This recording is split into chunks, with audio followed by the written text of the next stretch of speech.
Hello കൂട്ടുകാരെ, അസ്സലാമു അലൈക്കും. മുഖമൊക്കെ ഒന്ന് ഫ്രഷാക്കി എൻ്റെ മുടിയൊക്കെ ഒന്ന് കൂട്ടിക്കെട്ടി ഡ്രസ്സ് മാറ്റി എങ്ങോട്ടാണ് പുറപ്പെടുന്നല്ലേ. ആദ്യം എൻ്റെ ആഭരണമൊക്കെ ഒന്ന് എടുത്ത് ഇടട്ടെ കേട്ടോ. ആഭരണം എന്ന് വിചാരിച്ചാൽ എന്താണെന്ന് വിചാരിക്കേണ്ടതാണ് എൻ്റെ ആഭരണം. എപ്പോഴും ഞാനിതില്ലാണ്ട് എനിക്ക് കൂട്ടിനുള്ള എനിക്കെപ്പോഴും കൂട്ടിനുള്ള ആഭരണം ഇതൊക്കെയാണ് കേട്ടോ.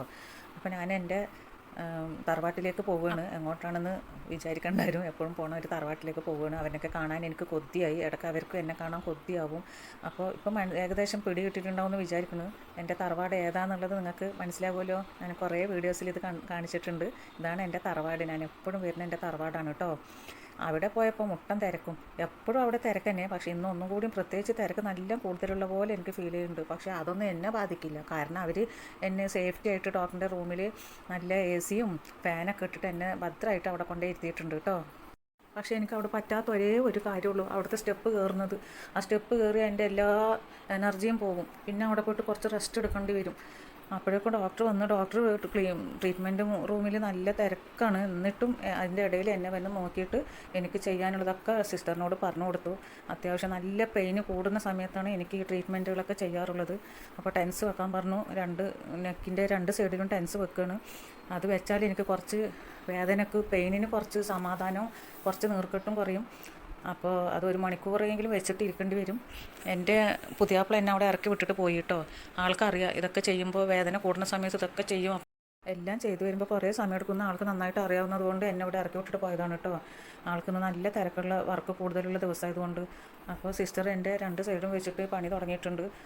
ആയുധങ്ങളൊക്കെ കഴുത്തിൽ വെച്ചിട്ട് ചെയ്യാൻ തുടങ്ങിയിട്ടുണ്ട്. എനിക്ക് വൈബ്രേഷനാണ്, ഫുള്ളും ഷോക്ക് അടിച്ച പോലെ ഇളകിയിട്ടേ ഇരിക്കും. അപ്പോൾ ക്യാമറ ഇളകുകയാണെന്ന് വിചാരിക്കണ്ട.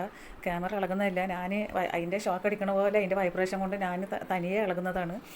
അപ്പോൾ എൻ്റെ വായി എന്താ ഇങ്ങനെ ഇരിക്കണമെന്ന്, മുഖം എന്താ ഇങ്ങനെ കുരങ്ങണ പോലെയെന്ന് വിചാരിക്കണ്ട. എൻ്റെ വായിൽ ബൈറ്റ് വെച്ചിട്ട് അതിൻ്റെ കൂടി കാരണം കൊണ്ടാണ് എൻ്റെ മുഖം ഇങ്ങനെ ഇരിക്കുന്നത്. സത്യം പറഞ്ഞാൽ എനിക്ക് ഏറ്റവും ബുദ്ധിമുട്ടുള്ള കാര്യം ഈ വായിൽ ഈ ബൈറ്റ് വെക്കുന്നതാണ് കേട്ടോ. അത് വെച്ച് എൻ്റെ മുഖത്തിൻ്റെ ഷേപ്പ് മാറും. പക്ഷേ അത് വെക്കാതിരുന്ന വേറെ നിവൃത്തിയില്ലാത്തതുകൊണ്ട് ഞാൻ വെച്ച് പോകുന്നതാണ്. എനിക്കത് ഇഷ്ടമല്ല വെക്കുന്നത്. പിന്നെ അത് ഒരു മണിക്കൂർ അതെല്ലാം വെച്ച് കഴിഞ്ഞിട്ട് പിന്നെ ഡോക്ടർ വന്നു. ഡോക്ടറിൻ്റെ ട്രീറ്റ്മെൻറ്റ് തുടങ്ങിയിട്ടുണ്ട്. എനിക്ക് കഴുത്തിൽ അത്യാവശ്യം നല്ല നീർക്കെട്ട് അധികമായിട്ടുണ്ട്. മസിൽസൊക്കെ നല്ല ടൈറ്റായി നിൽക്കുന്നുണ്ട്. അപ്പോൾ അതുകൊണ്ട് ഡോക്ടർ അതൊക്കെ ഉടച്ച് മസിലൊക്കെ ഉടക്കാനുള്ള പണി ഡോക്ടറിൻ്റെ അത്യാവശ്യം എന്നെ വേദനിപ്പിക്കാനുള്ള എല്ലാ പരിപാടിയും തുടങ്ങിയിട്ടുണ്ട്. ഡോക്ടർ വേറെ ഒന്നുമല്ല പറയണത്, വീഡിയോ എടുക്കുന്നതുകൊണ്ട് അതിൻ്റെ മുന്നിൽ വേദന അറിയിക്കാതിരിക്കാൻ വേണ്ടി ചിരിച്ചിട്ട് ഇരിക്കൊന്നും വേണ്ട, ഉള്ളത് പുറത്ത് കാണിച്ചോ പറഞ്ഞിട്ട് ഡോക്ടർ എൻ്റെ വേദന അറിയാതിരിക്കാൻ വേണ്ടിയിട്ട് ഇങ്ങനെ ഓരോന്നും പറയുന്നതാണ് കേട്ടോ. പക്ഷേ എനിക്ക് നല്ല കണ്ണിൽ നിന്ന് പൊന്നീച്ച വർക്കുണ്ട്. പക്ഷേ സാറ് നല്ല എന്നോട് നല്ല വർത്തമാനവും ഓരോന്നും ചോദിച്ചിട്ടും അങ്ങനെ സമയം കളയുന്നുണ്ട്. സാറിൻ്റെ വർക്കും ചെയ്തും കൊണ്ടിരിക്കുന്നുണ്ട്. പക്ഷെ എനിക്ക് നല്ല പെയിൻ എന്ന് പറഞ്ഞാലും പോരാ, അങ്ങനെ തലക്കടിക്കണ പെയിനാണ് വരുന്നത്. പക്ഷെ എന്നിട്ടും എനിക്ക് പിന്നെ അത് അത്ര വലിയ കുഴപ്പമില്ല. കാരണം സ്ഥിരം പെയിനുള്ള ആളായതുകൊണ്ട് എനിക്കിപ്പോൾ ഇതൊക്കെ ശീലമായി. ഇപ്പോൾ ഇതൊന്നും എനിക്കൊരു വലിയ പ്രശ്നമേ ഇല്ല. ഇതൊക്കെ അതാണ്. ഇനിയിപ്പോൾ ഇത് ചെയ്തതിൻ്റെ വേദന 2-3 ദിവസം നല്ല അധികം ഉണ്ടാവുമെന്ന് ഡോക്ടർ എൻ്റെ അടുത്ത് പറഞ്ഞിട്ടുണ്ട്. അതെപ്പോഴും എനിക്ക് അറിയാം. സാധാരണ ഞാനിങ്ങനെ പെയിൻ കൂടുമ്പോൾ ഇതെപ്പോഴും ചെയ്യുന്ന കാര്യങ്ങളൊക്കെ തന്നെ. അപ്പോൾ അതുകൊണ്ട് ഇനി പ്രത്യേകിച്ചിട്ട് ഇനി അത് പറയേണ്ട ആവശ്യമില്ല. എനിക്ക് എന്തായാലും വേദന തന്നെ. ഇനിയിപ്പോൾ അതിൽ കൂടെ 11 വേണ്ടിട്ട് ഇതും കൂടിയും ഇരിക്കട്ടെ. വേറെ ഒന്നുമില്ല, മസിലൊക്കെ ഉടച്ച് വിട്ട് അവിടെ ആ സ്റ്റിക്കർ ഒട്ടിക്കാറുണ്ട്. തരങ്ങും വിലങ്ങായിട്ട് ഓരോ സ്റ്റിക്കറൊക്കെ ഒട്ടിച്ചിട്ട് തന്നിട്ടുണ്ട്. അപ്പോൾ അപ്പോഴേക്കും ഞാൻ എൻ്റെ കെട്ടിയവനെ വിളിച്ചിട്ടുണ്ട്, ഫോൺ വിളിച്ചിട്ട് വരാൻ പറഞ്ഞിട്ട്. അപ്പോൾ 2 മണിക്കൂറോളമായി ഞാനിവിടെ വന്നിട്ട്. എനിക്ക് വയ്യാതായി, എനിക്ക് ഇരുന്നിട്ടും മതിയായി. അതിൻ്റെ ഇടയിൽ എനിക്ക് വിശപ്പും തുടങ്ങി. ആൾ വന്നാൽ മതി പോയാൽ മതി എന്നുള്ള ഘട്ടത്തിലാണ് ഇരിക്കുന്നത്. സാറ് വീഡിയോ എടുക്കുന്നതിനെ കുറിച്ചിട്ട് പറഞ്ഞിട്ട് എന്നോട് ചിരിക്കുകയാണ്.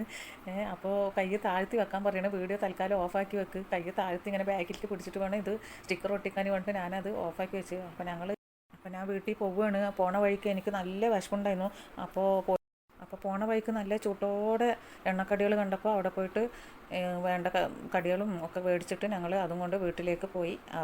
പിന്നെ വീട്ടിൽ പോയി ചായയും കടികളും എല്ലാം കൂടി സാപ്പിട്ട് എനിക്ക് അത്രയ്ക്ക് പോയാൽ മതി കിടന്നാൽ മതി എന്നുള്ള ക്ഷീണമായിരുന്നു. 2 മണിക്കൂർ അവിടെ ഇരുന്നിട്ട് എനിക്ക് ഒട്ടും വയ്യാതായി. അപ്പോൾ ശരി കേട്ടോ, ടാറ്റ ബൈ ബൈ, അസ്സലാമു അലൈക്കും എല്ലാവർക്കും.